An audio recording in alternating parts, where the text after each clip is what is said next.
अवधूत चिंतन श्री गुरुदेव दत्त श्री स्वामी समर्थ।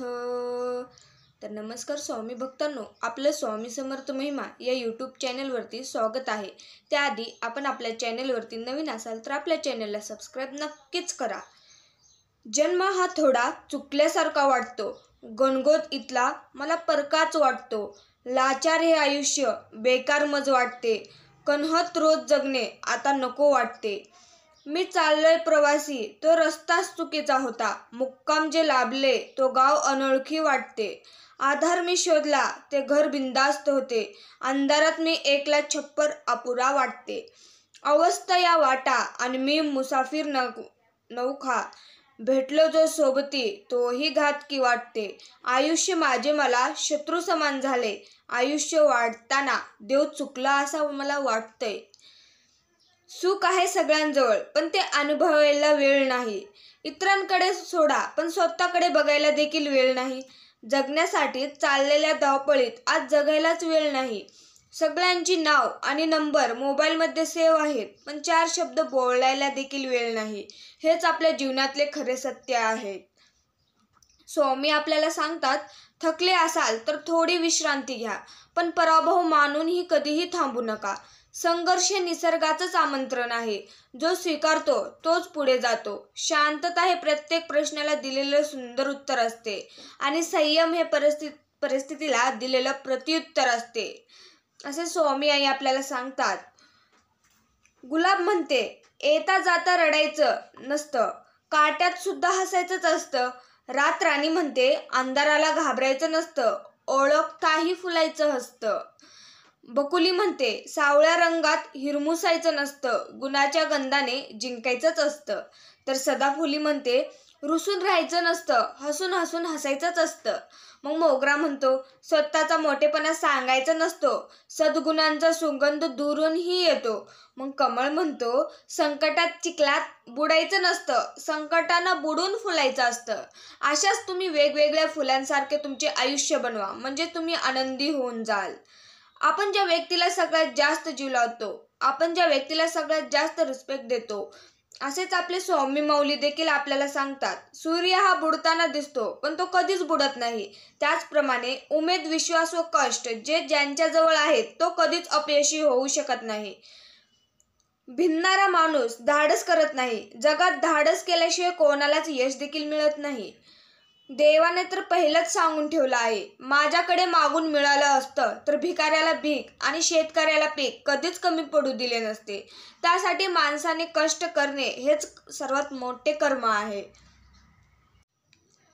कष्टाची भाकरी गोड लागली, लुटावे कोणाला कधी जमलेच नाही। चेहरा आरशासारखा स्वच्छ होता, मुखवटा लावणे जमलेच नाही। जे लाभले ते आनंदाने स्वीकारले, कष्ट नकारणे कधीच जमलेच नाही। जीवन साधे सरळ आहे, भूल थापा मारणे, खोटे बोलणे, फसवणे जमलेच नाही।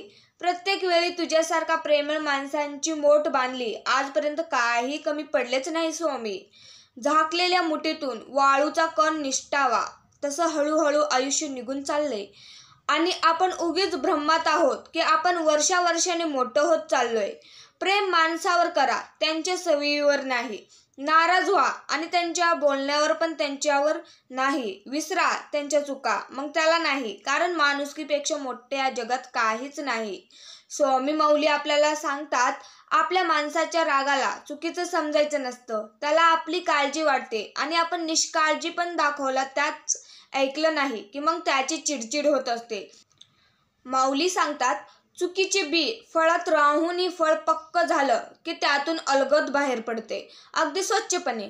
आंब्याची कोय मात्र आंब्याच्या रसात इतकी गुरफटून जाते, फळ पिकले तरी रसातून अलग होत नाही।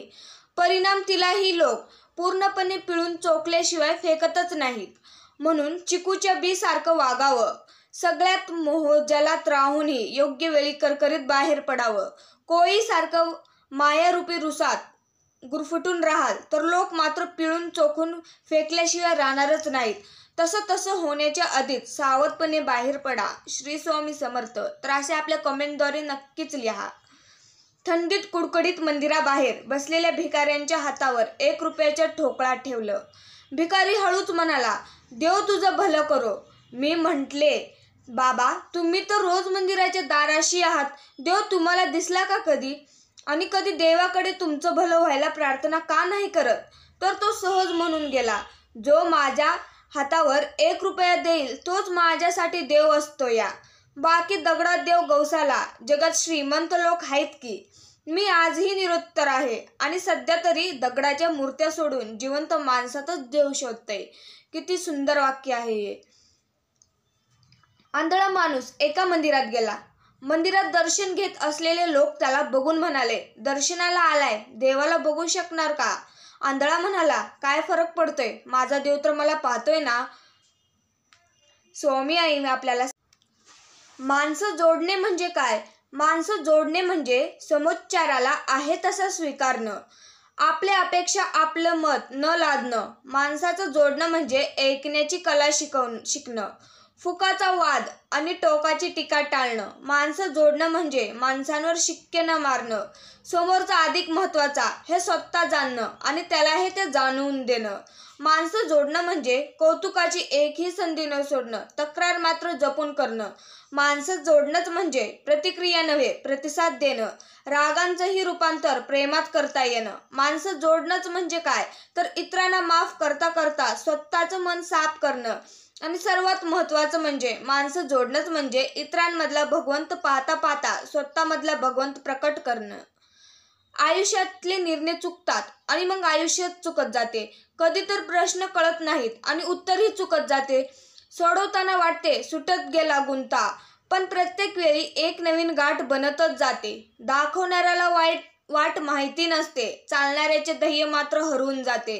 काही गोष्टी वाटत इतक्या सोप्या नसतात. अनुभव म्हणजे काय हे आपल्याला तेव्हाच नक्कीच कळतं. एक गुंटा करून काही होत नाही. जाताना कोणी सोबत काहीच नेत नाही. कितीही कोरले बांध, भूक कधी संपत नाही. मेल्यावरही माणसाची संपत्ती कधी कामी येत नाही. काळी आई तिथेच राहणार आहे, तुम्ही इथे राहणार नाही. मेल्यावर सातबाऱ्यावर नाव सुद्धा राहणार नाही. नशिबात आहे त्यापेक्षा जास्त कधीच मिळत नाही. ज्याच्याकडे खूप आहे त्याला सुखाने अन्न गिळत नाही. जपून राहा माणसा, कारण आयुष्य पुन्हा मिळत नाही. स्वामी आई आपल्याला सांगतात, तात्विक भांडण सर्वांशी होते, पण शत्रुत्व कोणाशीच ठेवू नका. खरं तर मतभेद एकमेकांशी असू शकतात, जरूर असावे, पण मनात कायम भेद ठेवू नका. एखाद्याशी वाद घालावा, पण वादावादी न करता क्षणातच सुसंवाद साधावा. जेव्हा जेव्हा आपण आनंदी आणि आनंदी मन स्थितीत शिजवाल तेव्हा आपले भोजन आपोआपच मधुर होईल. दुसरीकडे जर तुम्ही निराश किंवा रागाच्या भावनांनी वाढलेले असाल, आपण कितीही प्रयत्न केला तरी आपण अन्नामध्ये त्या प्रमाणात स्वादिष्टपणा प्राप्त करूच शकणार नाही.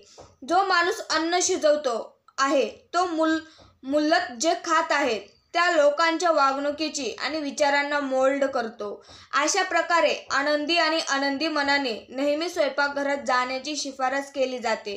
केवळ आनंदी मनस्थितीच अन्न शिजवण्यामुळे आपण सकारात्मकतेचा प्रसार करू शकाल आणि प्रत्येक जेवण अधिक स्वादिष्ट बन.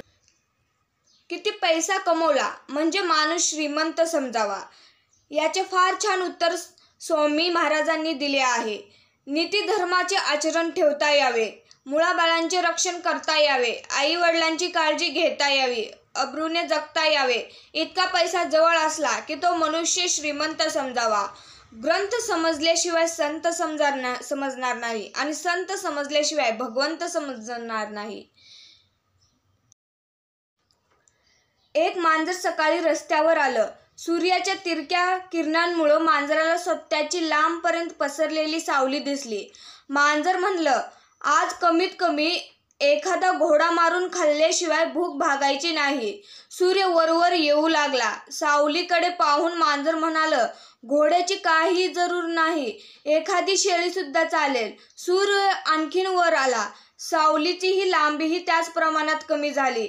मग मांजर म्हणालं, एखादा ससाही चालेल. ऐन दुपारी सावली पायातळीच आली तेव्हा मांजर व्याकुळ होत म्हणालं, फक्त एक उंदीरचं पिल्लूच पुरे. व्याकुळ व्यवस्थेत स्वतःची जी ओळख होते ती वास्तवता सत्ताची ओळख. त्या प्रमाणातच प्रत्येकाची पूर्णतत्वाची व्याख्या वेगळीच असणार. एखाद्याला कलाकृतीत कोणत्याही माणसाला कुठेही पर्याय किंवा बदल सुचवता येत नाही, तेव्हा ते पूर्णत्व असे होतो. परमेश्वरांची योजना देखील किती निराळी असते. आपण मर्त्य जीवनाने त्यात ढवळाढवळ केली की बॅलन्स जातो, तोल बिघडतो. स्वामी आई एक उदाहरण देऊन सांगतात, किराणा दुकानात काड्याची पेटी घ्यायला एक मुलगी गेली होती. गोड्या तेलासाठी भली मोठी रांग होती. माणसे मुंगीच्या पावलाने फरकत होती. दुकानदार डोळ्यात तेल घालून थेंबाथेंबांचा दाम 10 पटीने वसूल करत होता. तेवढ्यात त्या रांगेतल्या एका फाटक्या परकर पोलक्यातल्या पोरींचा नंबर लागला. तिने दुकानदाराकडे मातीची पंती ठेवली. दुकानदार, तेलाचं भांड कुठे म्हणून खेकसला. ती म्हणाली, एवढं पंतीभर द्या. अगं, दिवाळीला अवकाश आहे, पंत्या कसल्या लावतेस? पोरगी गंगारली, पण दारिद्र्य धिटाईत शिकवते. लगेच सावरून म्हणाली, दिवाळी कसली, खायला त्याला द्या त्या पंतीत. दुकानदार म्हणाला. मुलीने हातातले 10 पैशाचे नाणे टेबलावर ठेवले. एवढ्या पैशात किती बसतं ते द्या. अगं, 10 पैशाचं तेल द्यायला माप कुठलं जाऊन आणू? पण आमच्याकडे 10च पैसे आहेत. तिने आणखीन 5 पैशाची सोय केली. पोरीची पंती तरीही पुरती भरली नव्हती, कारण तिच्या घरी पंतीहूनही अधिक मापाचे खायचे तेल परवडत नाही. आता पंतीचे आणि माझे नाते दिवाळीच्या रोषणाईशीच होते, ते तुटून गेले आहे. पंत्याची आरस पाहिली की आमच्याकडं 10च पैसे आहेत म्हणणारी ती मुलगी नव्हे, एक प्रचंड आक्रोश मला ऐकू येतं. स्वामी आई सांगतात, कुठे व्यक्त व्हायचं आणि कधी समजून घ्यायचं हे कळलं तर आयुष्य भावगीत आहे. किती ताणायचं, कधी नमत घ्यायचं हे उमगलं तर आयुष्य निसर्ग आहे. किती आठवायचं आणि किती विसरायचं हे जाणवलं तर आयुष्य इंद्रधनुष्य आहे. किती रुसायचं आणि किती हसायचं हे ओळखलं तर आयुष्य तारांगण आहे. कसं सतर्क राहायचे आणि किती समर्पित व्हायचं हे जाणवलं तर आयुष्य नंदवन आहे. या सर्व गोष्टींचा समतोल साधला आला तर आयुष्य खूप सुंदर आहे. तर असंच आपल्या स्वामी माऊलींचे संदेश पाहण्यासाठी आपल्या चॅनलला सबस्क्राईब नक्कीच करा. श्री स्वामी समर्थ. जय जय स्वामी समर्थ. धन्यवाद.